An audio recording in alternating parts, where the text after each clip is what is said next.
Hi everyone, welcome to SEDE 4312, Teaching English in the Secondary School. This video is for week 4, and I want to talk to you about reading conferences. This is all about independent reading. When we're talking about having kids read self-selected books during independent reading, we need to have some way to make them accountable for it. And so reading conferences are a great way to do that. It is the best way to get to know your kids. That's what you want to know. You want to know your readers, you want to know your kids, you want to know their abilities, and by conducting frequent reading conferences with them, you are better able to differentiate instruction than any other method out there. So what I'd like for you to do is take some time to watch some videos that I've embedded in this PowerPoint. This is a reading conference example from Penny Kittle. She is a high school English teacher in the Northeast. She's the author of your textbook, Book Love. This first conference is designed to show you what do you do in a reading conference if the student is reading a book that you haven't read, because there's no way you can read all of the books that you have available in your classroom library. Your interests simply don't match the interests of your students. You will have read a lot of them, but not all of them. So this conference is an example of a conference that she had where she had not read the book, American Sniper, that the student is reading. So take some time, use this link, watch this video. After you're done watching the video, tune back in here. So after that conference, what did you notice Penny Kittle doing in that conference? What are some things that she was specifically doing to keep track of the students' reading? And what did you notice the students doing in the conference? What were the students' reactions and attitudes, and what kind of conversation did they engage in?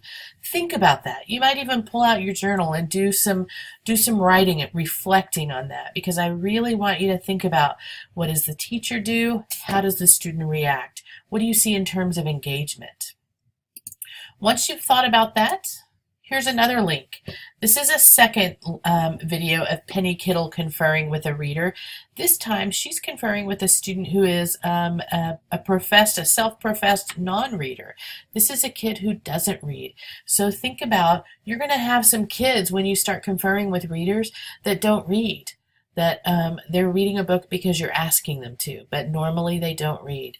So watch this video, and again, think about, what do you notice Penny Kittle doing, and what do you notice the student doing? When I ask you, what do you notice Penny doing, what kinds of questions is she asking the student? Are they open-ended or closed questions? Are they yes/no type questions? How is she digging for more? Really think about that. And then what is she doing with that information? How does she use the information to guide her next question? Okay? Once you've finished reflecting on that, come to this one. This is a reading conference from Chris Tavani. She's the author of a number of books for English teachers and content area teachers as well. In this conference, she's working with a student who's reading Skeleton Creek by Patrick Carman, and her goal is to nudge this reader into reading a little more challenging material. Patrick Carman's book, Skeleton Creek, is intended for readers younger than this student. So I want you to think about, what is she doing to encourage this student to read something more challenging? How is she doing that in a way that is different from just saying, this book's too easy for you, you need to read something harder? Okay? Pay attention to what Chris Tavani is doing and how the student is reacting. Okay? Once you've finished reflecting on that, I want you to watch this final video. This is a reading conference being conducted by Nancy Atwell. She's also a teacher in the Northeast. She's the author of really a classic book on reading writing workshop in the middle school called In the Middle. In this conference, Atwell is working with a student to match them to a book. So that's one of the things as English teachers we have to be able to do. We have to know our kids, and we have to know the books to be able to match them together.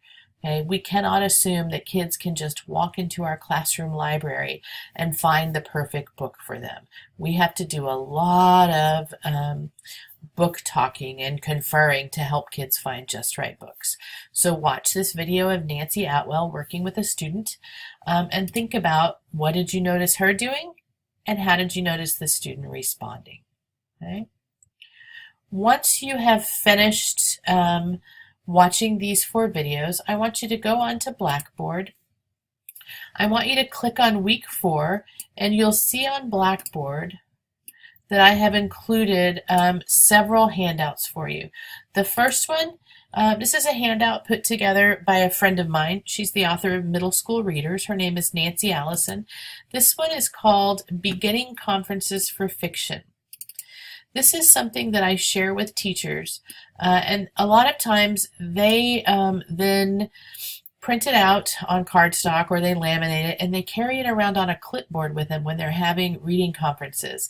What I like about this is how Nancy set it up as a flow chart. Okay, so this is if you're conferring with a kid who's reading fiction, you start off by asking them, what book are you reading? What page are you on? How's it going so far? Just to get a general feel for what they're reading. And you want to keep track of this. If they give you a positive answer, it's going well, then you can go these ways. You can either ask them about questions about genre, and you see how it works its way down. You can ask them questions about strategies, so questioning, determining importance, synthesizing, inferring, connecting. Now you only choose one of these, so what are you wondering about so far? And then get them to start talking about that. And you can ask them skill questions, so related to reading a narrative, a story. You can ask them about characters, about setting, about problems, about solutions, okay? So think about, and this is thinking that you do on the fly. You don't necessarily have a lot of time to plan out the questions you're going to ask, but this gives you a good start. You might ask them one genre question, you might ask them a strategy question and a skill question, or you might just stick with one of these boxes. You don't have to ask them all, because really you want reading conferences to be relatively short. If in response to this question they give you a neutral or a negative answer, you can go with either engagement or comprehension, or both. You want to see, are they engaged with the book or not, and are they understanding it? If their response initially was negative, chances are they're either not engaged or they're not understanding it. So if you find out that that is true in asking some of these questions, then your job is to match them with a different book. Okay? So that's if you want to ask questions of a kid who's reading fiction. And then also, I've included with you the other handout, which is Beginning Conferences for Nonfiction. Also put together by Nancy Allison. Same kind of deal. Here's your generic questions to start off with. If you get a positive answer, you go here. If you get a negative answer, you go here. Okay? I've seen many teachers copy these front to back, laminate them, put them on their clipboard, and as they roll around conducting conferences, they have these sheets with them. Until you get conferencing kind of under your belt, this is a great starting point. Now, in terms of keeping notes, I've also included for you on Blackboard this right here, 6-up Post-it document. This comes out of the Comprehension Toolkit. And it is simply a handout that looks like 6 3x3 Post-it notes. Okay? It's moving around. So you can see there's one Post-it note, there's another, there's another, there's another. That's one way that I have used in the past to keep track of what kids are telling me during conferences. So I would just write, like at the top of this Post-it, the date, the student, what they're reading, and the page number, and then my notes about the conference. The notes I take about the students' responses during the conference help inform my instruction of that student. And the next time I confer with them, I'm going to look back at their notes. What I did in the classroom is I ran off one of these sheets for each student. So let's say this was Israel's sheet. I would write Israel, 6th period at the top. And each time I conferred with him, I would use a different square. Okay, and I just create a binder for each class period with the conference notes in it. That gives me some accountability. And the kids know that I'm really listening to them. They see me taking notes about their responses, so they know they can't really fake it. Right? But it's great. It's a great way to document what you're learning about that student to inform your next steps in instruction. Okay? You can take notes other ways if you want. This is just how I managed it in my classroom, right? So your tasks, I want you in the next couple of weeks, or really in the next 2 weeks, I want you to try a conference or two with students in your student teaching placement. If you're not currently student teaching, then you need to find a student and sit down with them and talk to them about their reading. Okay? Use those questions as a guideline for you. Make sure that you take anecdotal notes about that conference. After doing so, you need to log back onto Blackboard, and you need to respond to journal prompt number 2, reflective prompt number 2 under journal entries. Okay? It asks you specifically, think about one of the conferences that you held or a couple of them, and write about what you learned in those conferences. What did you learn about the student as a reader? What did you learn about conducting a conference? What did you learn about the student's abilities, their interests? That you need to respond to by September 21st when we meet again face-to-face. In addition, you'll need to read chapters 8 and 9 in Book Love.